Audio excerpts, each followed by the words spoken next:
اور وہ کہتے ہیں کہ جو حناف جس طریقے سے پڑھتے ہیں کسی حدیث میں نہیں ہے، کیونکہ جس طرح سے حناف پڑھتے ہیں نا 3 رکعتیں حدیثوں میں یہی ملے گا آپ کو بہت زیادہ. 1 رکعت والی حدیث صرف ایک ہے اور وہ بھی تعویل والی ہے. مفتی طارق مسعود کا ویڈیو کلپ آپ نے سنا، یہ کتنی صحیح احادیث کو چھپا رہے ہیں.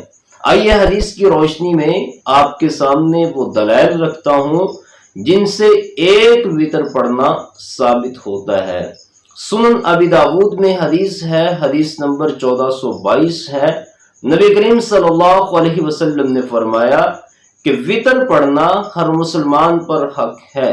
جو چاہے وہ 5 وتر پڑھ لے، جو چاہے وہ 3 پڑھ لے، اور جو چاہے وہ 1 وتر پڑھ لے.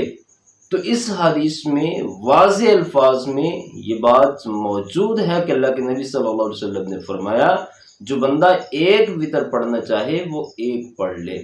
اسی طرح صحیح بخاری میں حدیث ہے کہ ابن ابی ملیکہ نے سیدنا عبداللہ بن عباس رضی اللہ عنہما سے کہا کہ امیر معاویہ رضی اللہ عنہ تو 1 وتر پڑھتے ہیں. تو سیدنا عبداللہ بن عباس رضی اللہ عنہما نے فرمایا کہ معاویہ تو فقیہ ہیں. اور صحیح بخاری کی دوسری حدیث کے الفاظ ہیں، جب عبداللہ بن عباس رضی اللہ عنہما کو بتایا گیا کہ حضرت معاویہ تو 1 وتر پڑھتے ہیں، تو انہوں نے فرمایا وہ تو اللہ کے رسول صلی اللہ علیہ وسلم کے ساتھی ہیں. یہ جلیل القدر صحابہ سیدنا ابن عباس رضی اللہ عنہما اور سیدنا امیر معاویہ رضی اللہ عنہ، دونوں جلیل القدر صحابی 1 وتر پڑھنے کے قائل تھے، فاعل تھے.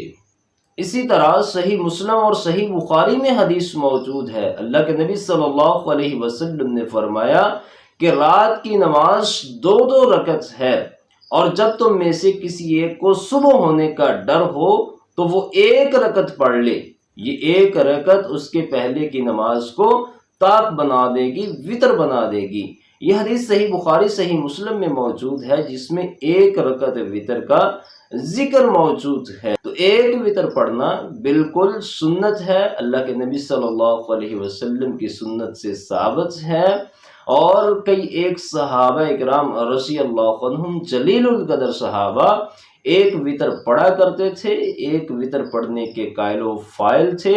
اور صحیح بخاری کی حدیث جو ہے، جو سیدنا امیر معاویہ رضی اللہ عنہ کے عمل کو بتاتی ہے کہ وہ 1 وتر پڑھتے تھے، اور اس پر سیدنا عبداللہ بن عباس رضی اللہ عنہما کا وہ کہنا کہ وہ تو فقیہ ہیں، اس بات کی دلیل ہے کہ فقیہ بندہ ہی 1 وتر پڑھنے کا قائل اور فاعل ہو سکتا ہے.